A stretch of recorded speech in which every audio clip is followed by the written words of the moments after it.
What's up, everyone? Thanks for tuning in. Huge video for you all today. Today we're going to be tackling putting on the T-bars for this Sportster and get it one step closer to being a real deal club style Sportster. If you haven't already, check out the channel. We got plenty of other videos where we've been doing work on this bike, and I think this video, this was a 3-day project. Again, here we're doing T-bars, tank lift, wire tuck, coil ignition relocation, speedometer relocation, and yes, a lot of work involved. I had to replace the clutch line, brake line, um, throttle cables, a lot of stuff. A lot of stuff went into this, so it's going to be actually a 3-day little mini series here for getting these T-bars on and knocking out that other stuff. So this is going to be day one. Unfortunately, it was so hot in the garage. I literally did this like one day before winter came. So it was real hot in the garage, so the fans were pretty much on full blast, and the quality of the video with the sound wasn't that great. So that's why we're doing the voiceover here today.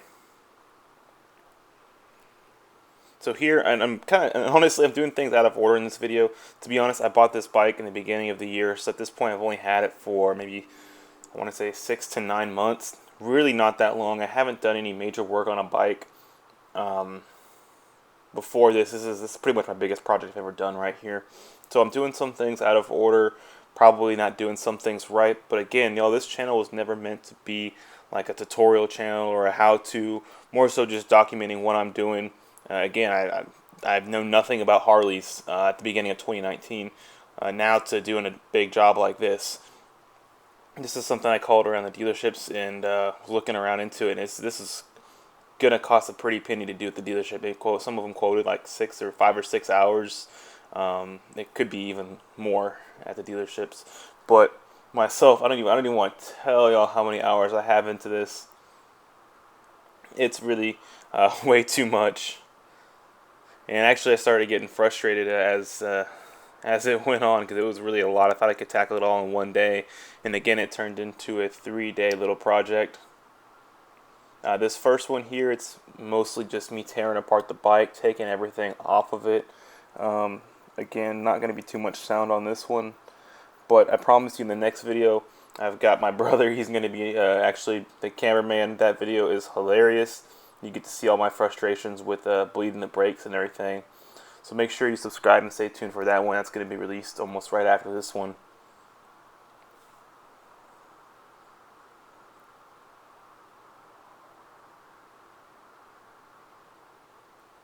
And again, I'm taking things off out of order here. If I had done it smart, the wise way, I would have left the risers bolted to the tree, and I would have started removing everything off of it, I think. Still, I don't even know how you're supposed to do it. This is just how I did it. But instead, I did it backwards. I loosened it up, then started taking everything off of it. The main reason was because I wanted to just double check. I don't know why, for some reason, I was sketched out. I wasn't sure if the Lucky Days bars were meant for Sportsters, if it would fit. So I just wanted to mock it up before I went all in and started taking everything off. So I got the risers out of the way and put the bars there, and sure enough, they fit. So then I started taking everything off. What you see here. This oil didn't look the best. Or not oil, brake fluid didn't look the cleanest. So I was kind of happy I was replacing it. Who knows when the last time it was changed. Again, on this bike, it's got almost 20,000 miles on it, and it's a '09. With most of the fluid drained out, or should I say dabbed out, I went ahead and drained the rest of it through this tube and this here water bottle.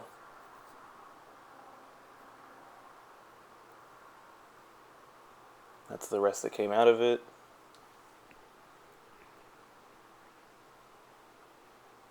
And here I'm breaking the line free. Gonna try to remove it from the bike. As you're gonna see here in a second, we'll clean some of that up. I have a real trouble trying to get this bolt off, so I ended up just abandoning it and saving that for later. So I'm just loosening up everywhere in the bike that this line is tied down to. There's about 2 bolts, one at the top, one here at the bottom.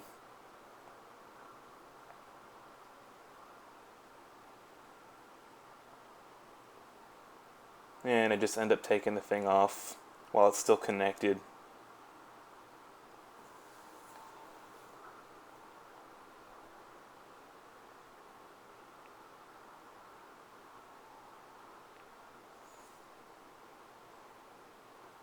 A little bit of fluid seeping, wiping that up. It's not the best on your paint, so just try to protect the bike and not spill any of that oil. Here, again, because I'm doing the tank lift wire tuck, decided to go ahead and remove the tank. I had seen before where people just loosen up the back, undo the front, and lift it up, put it on a block. But then the gas line, I saw a video where a guy had tweaked this gas line and it started spewing gas, and he ended up having to buy a new, I don't know what the line's called, but he had to buy a new one. It was about $100. So I was like, you know what, I don't feel like tweaking anything there and having any more issues. Let me just do it right, remove the tank. And what I should have done is got this tank near empty. There was actually a lot of gas in this tank, so it was pretty heavy to move around. Had to track this wire down to where it plugged into. Having trouble getting to it. This plug right here is actually kind of a pain to get out. End up having to get some needle noses from the back, squeezing it together so I can get it out. Finally getting it unplugged.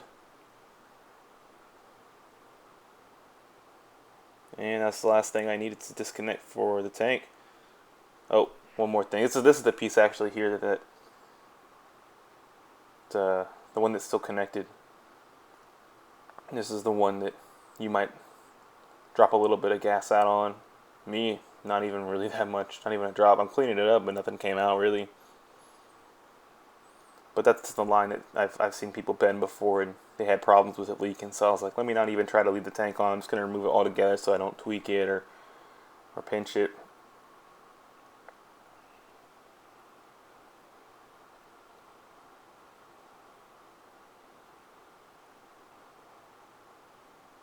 Couldn't get it to sit flat. Not a huge deal here. So I was like, hey, let me just have it lifted up so I don't have a bunch of pressure on that little release right there with the O-ring on it. And this is the bike pretty much tore down. Still a little bit more to go, but you can see how dirty it is under there. Again, almost 20,000 miles and about 10 years old.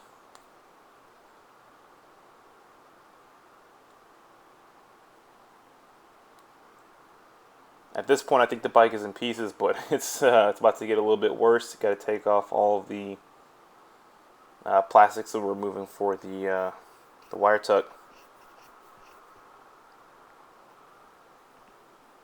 Here I go with that. I couldn't get these pliers in deep enough on some of the zip ties. It's getting a little frustrating, so I grab a little pick here so I can get underneath them. If I had a better cutting tool or had a different tip on it, it might be easier to get in there without having to use the pick.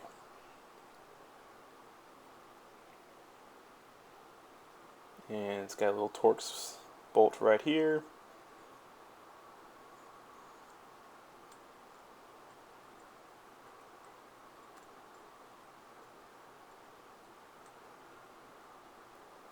And this is all the wiring we're going to clean up. Try to open up this space right here.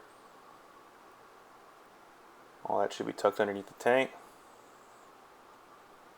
Coming over to the other side.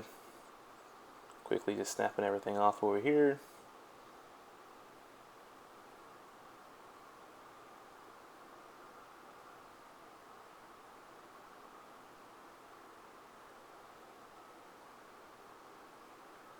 This little thing, it was actually a pain for me to get off. Not too bad though. I got this pick underneath it.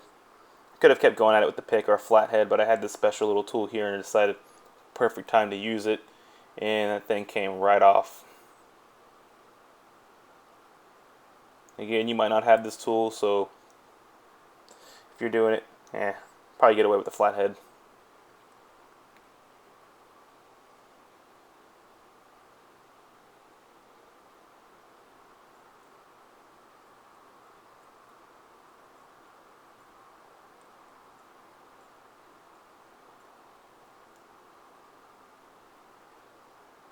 Next thing I gotta remove is the ignition. Relocating that to the back with the DK Customs F6 relocation. So it's got to come off right here. And we have the coil. Disconnecting the stock cables. Unplugging it from the back.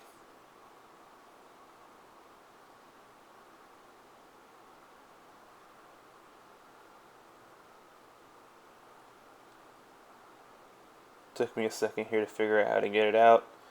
Ended up using my brain a little bit and disconnected it from the other side, from the coil. Got that thing pulled off.